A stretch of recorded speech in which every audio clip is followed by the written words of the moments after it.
Alright guys, we have an exciting interview for you guys today. We are interviewing Rydelek from Weird Explorer on YouTube, and he has traveled around the world for a while now, eating all kinds of fruits. So thanks for being with us, Jared. Yeah, thanks for having me.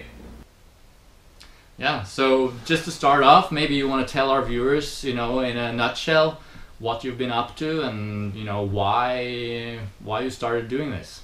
Sure. Well, so basically how it starts is I'm a professional entertainer. So I do contortion and acrobatics and sword swallowing and all sorts of bizarre things. And that has given me the opportunity to basically travel around the world. So I've been all around the US where I'm from, and I was doing some work out in Malaysia. And while I was out in Malaysia, I was just astounded by the amount of diversity out there for fruit. So I started just kind of vlogging my experience as an entertainer, like what I was eating for the day, where I was going, and just kind of different experiences as a performer. But I was also talking about the fruit that I was finding. And when I was looking back at the footage that I was making, I realized there's something here. This is something that not a whole lot of people know about. And at the time, this is going back 2012, so maybe 6 years now. And I wasn't seeing really any other videos out there that were doing this. People were documenting the street snacks about a place and the junk food about a place, but the diversity of fruit, I didn't see that there was a whole lot of information. So I decided that I would start documenting fruit and travel the world and try to document every fruit, because at the time I was so naive to think that there might only be 1,000 types of fruit out there. I think I read on a Yahoo Answers, I typed in how many fruits are there in the world, and somebody responded, oh, it's 1,000, and it is not 1,000. It's not. I've read in the book The Fruit Hunters by Adam Leaf Gollner. He said it's something around 80,000 fruits, 80,000 edible species of fruit, and so it's impossible. It's absolutely impossible to eat all the fruit in the world in my lifetime, but I'm kind of having a fun adventure, trying to do something impossible. So that's kind of my inspiration of going forward and going on this. I feel it's trying to find the fountain of youth or something. It's not achievable, but it's kind of more the journey is part of it. I'm kind of enjoying the journey and trying to find these things. Yeah. Yeah, you're definitely doing a good job of finding a lot of fruits. I mean, how many videos do you have now on specific fruits? I'm approaching 300. Wow. That's good. Episode 300 will be, as we record this, it'll be in a week or two. Yeah, cool. I remember when we first started out on our journey with eating fruit and traveling to the tropics to find fruit. Our first destination was our first tropical destination was Thailand, and I remember reading Fruit Hunters, the book there, and we considered ourselves to be fruit hunters, because we would need fruit to eat because we were fruitarian, and so we would hunt for fruit not only to find special species and special varieties, but also just to be able to sort of find food and buy enough of it and bring home a lot of it. And so in Thailand, our first big experience fruit-wise was durian, and I'm sure a lot of our viewers they like durian too. And so could you tell us about how what your experience with durian was, the first time you tried it, and how did you like it and that sort of thing? My experience with durian It is. There's an up and down to it. Okay, so like the first time I had durian was in New York City. I went to an Asian market. This was like before I even started doing the Weird Fruit Explorer videos. Just I had a party and I got a durian and it was frozen. So we had it like on the kitchen table, and as it was like defrosting, it just filled my apartment with like the most horrible stench. Because I didn't realize it, but like those durians that come frozen are like, people in Malaysia would not eat that unless they were like desperate. So it reeked, and the flavor was not good, and the texture was terrible. So, and all of my friends were like, they didn't even know. We like took it and we like put it outside on the curb because they didn't even like want it in the room for the rest of the party. It was like reeking up the place. So my first initial thought was, oh, durian's terrible. Like that's like the worst fruit ever. But then I went to Malaysia, and when I was there, I tried it again, and I liked it. It was a sort of thing where I can see it being an acquired taste because it has such a strong, complex flavor, and just like that kind of like oniony mixed with sweet flavor. It was kind of like hard for my mind to like wrap around it. So when I had it fresh, I was like there were like taste buds in my mouth that were like opening up that had never been opened before, and they were just confused. So I was kind of like liking it, but I couldn't eat a lot of it. Like I know like some people out there like that love durian, they'll eat like they'll go to like those durian buffets and they'll just like eat like non-stop durian. Me, I can eat like a wedge. And if I eat that wedge, like I'm good. I'm good on durian. But however, like since doing this channel, I came across the jungle durians in Borneo. Have you had some of those, like the lukak or the? Yeah, we know about them, but we haven't had them now. The Durio, I think, is cutagensis. The what they call the lukak is like about yay big. It's about the size of like I would say like a volleyball. It's bright yellow, and you crack it open, and it's like bright orange on the inside. It is by far my favorite fruit. So like oh, really? Yeah, in your interview that you did on my channel, you said the durian was your favorite fruit. I'm close. Like durian is not my favorite fruit.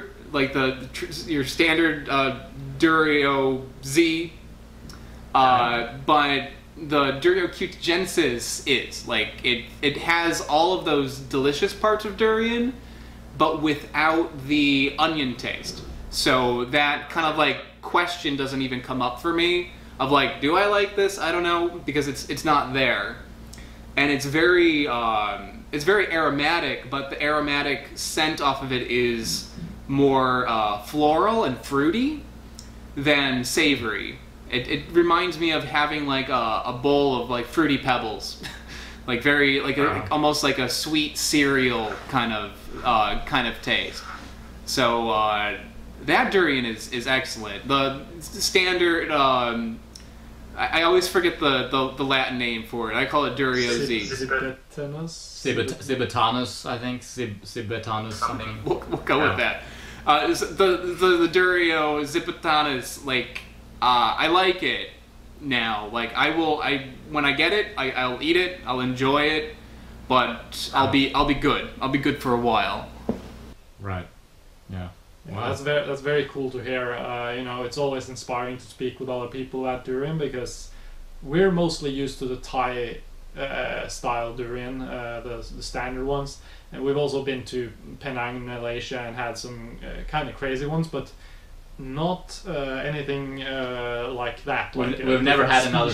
Yeah, we never had another species of durian. So you know, we should probably go to Borneo at some point. Yeah. Speaking of which, you've been around to quite a few destinations and few different locations around the world and tried different fruits. what are some of your favorite fruit destinations around the world? You know, I try to keep it relatively mixed, so I'm not just returning to the same place. It's very tempting for me to go back to Borneo again, or go back to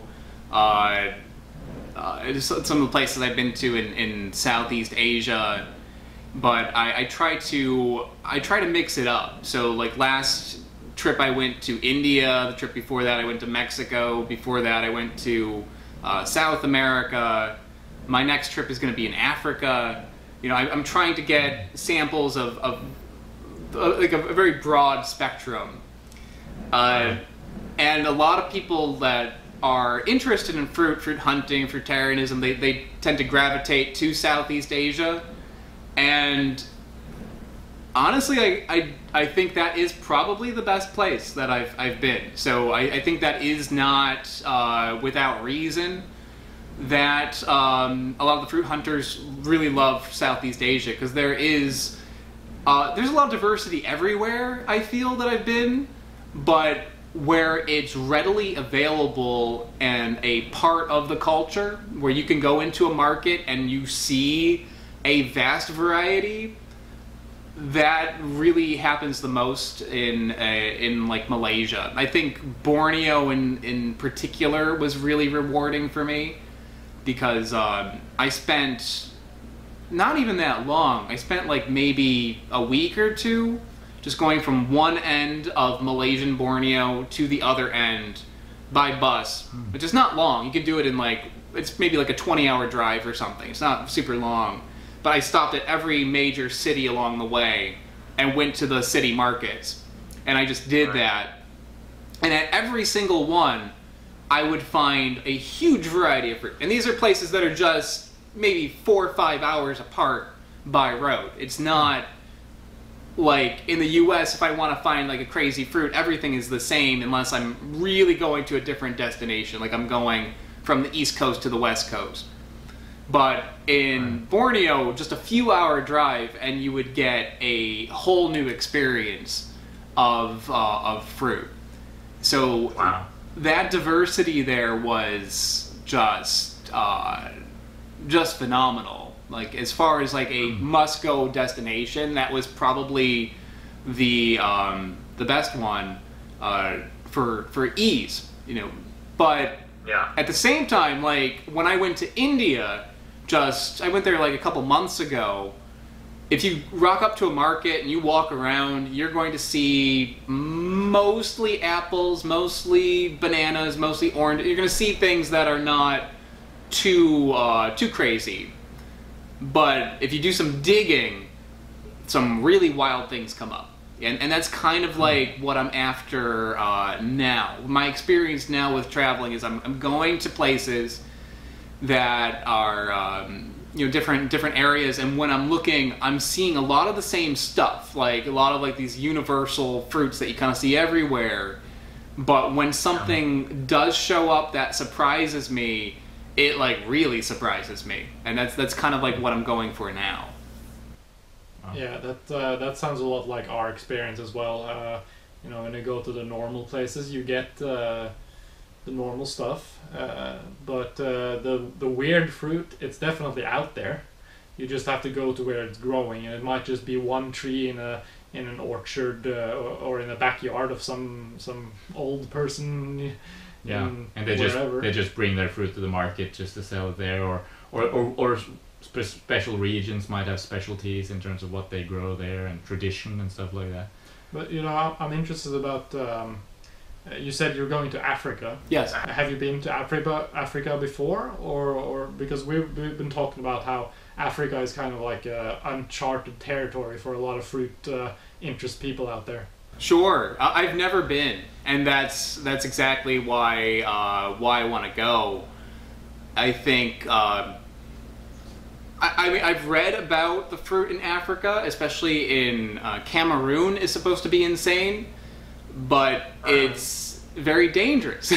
and that's the issue with Africa, is that there is not much infrastructure. I mean, that's a very broad statement. I mean, depending on where you go, A lot of those areas that have this amazing diversity, like in West Africa, for instance, the roads are hard to travel by. There's not a whole lot of trains. You know, you have to either take little domestic flights, which are very expensive, or you have to like rent a car or a car and a driver, and it ends up it's not a budget destination, at least for the places that I've been looking, the countries I've been looking at. Like I'm going to specifically Ethiopia, Madagascar, and the Seychelles.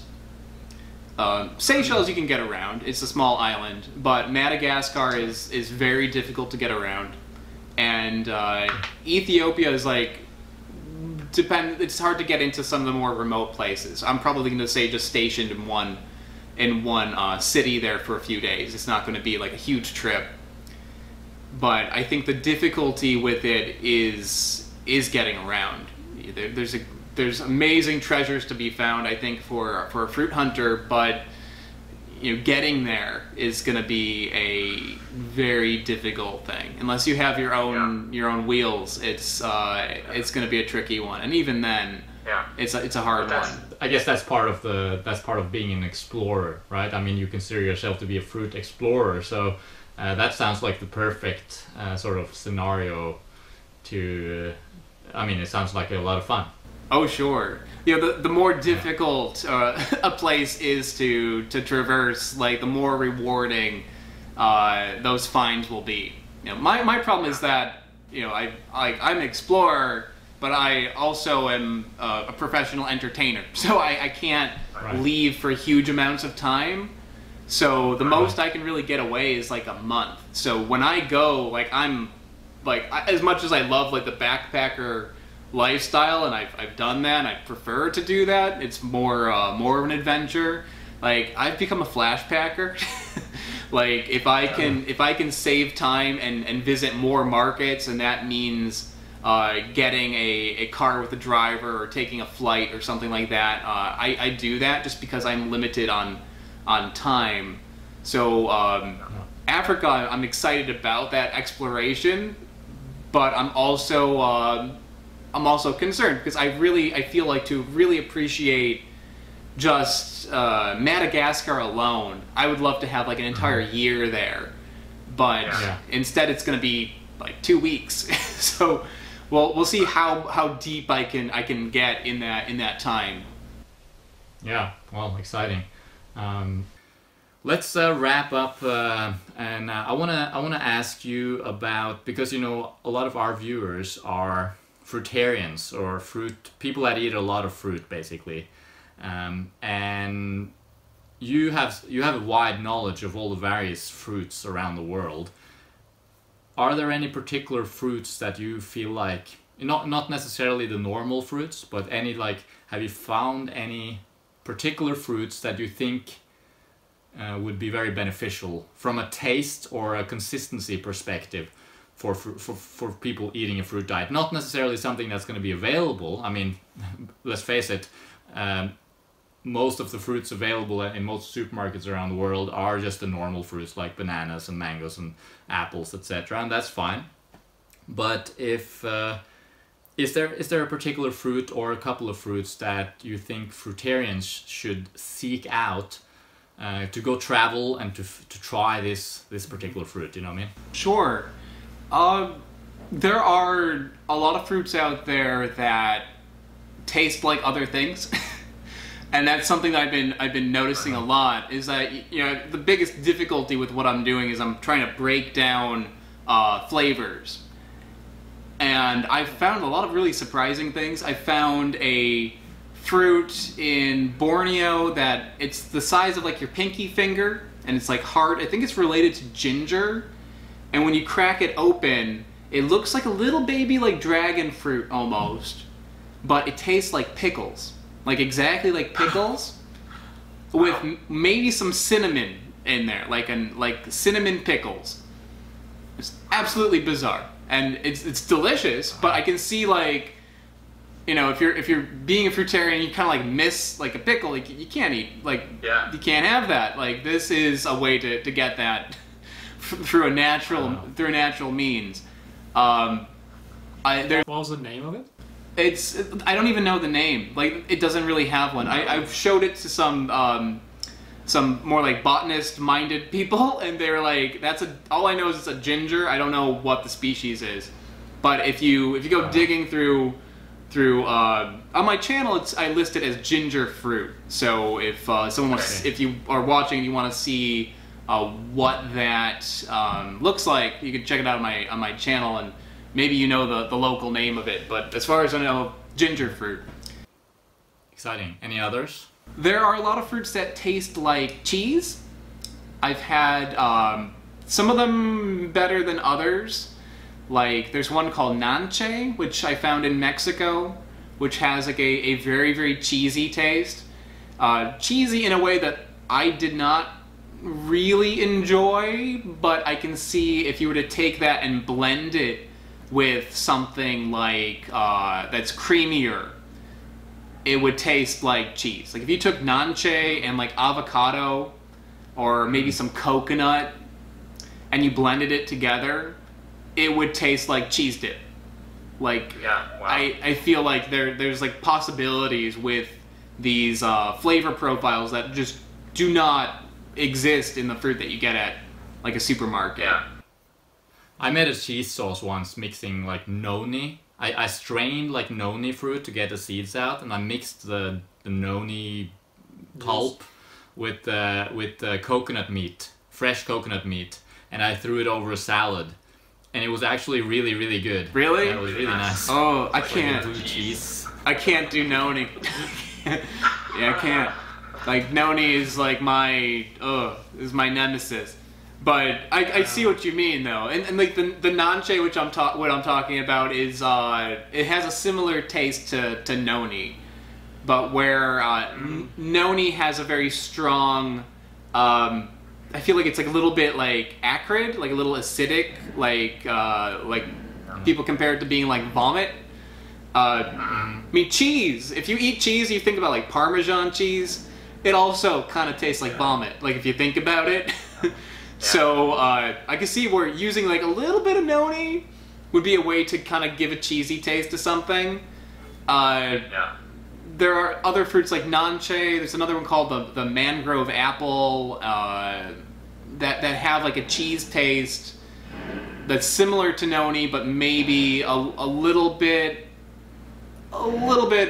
more palatable, at least for me. Right. Have you found any fruits that are very strange but still sort of appealing in the sense that you can eat a full meal of it? Like, you know, eating a full meal of mangoes, anyone can imagine doing that, but eating a full meal of that little ginger fruit is probably pretty weird. Have you found any fruits that are that you sort of feel that are very exotic and strange in a way, but still possible to sort of eat until satiation with?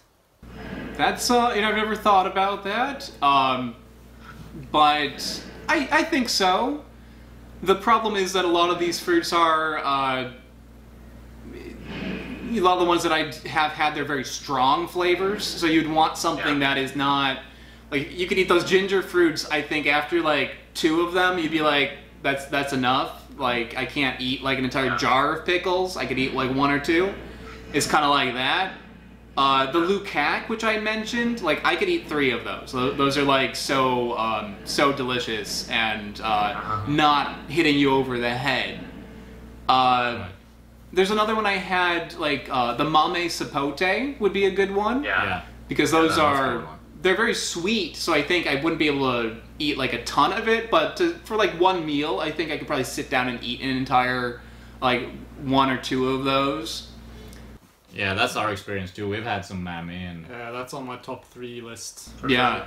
yeah. A good one. Oh god. Yeah. Well, that's some really cool fruits you mentioned there, and I'm sure as we're wrapping up now, if some of our viewers want to learn more about these different fruits and see some of your videos, they can head over to your channel. And what was the name of the channel again? I'm going to put a link in the description anyway, but My channel on YouTube is Weird Explorer. The series is Weird Fruit Explorer, but I also make videos about travel and stuff like that. So it's not Weird Fruit Explorer. The channel is Weird Explorer. And there's also my website is weirdexplorer.com, and that's it. That's where you can find all that information. That sounds awesome. And then, of course, before we did this interview, you interviewed us about a little bit about, you know, fruitarian diet or the nutritional aspects of eating fruit, etc. And that's going to be over at your channel. So if any of you guys watching this want to see that, you can. There's a link in the description, which will take you over to that video, which is on Jared's channel. All right. So this was really cool. Thanks for doing this with us, and yeah. Yeah, it's been really cool. As I said, it's been really cool to connect with you. You're an interesting guy, and yeah, I like your style. All right, absolutely. That's why I like you guys too. Why I'm happy for this connection, because I feel like we have like a similar outlook towards that. Different directions, but a similar outlook in what we're doing. So it's really great chatting with you guys. Yeah, you too. All right. Bye.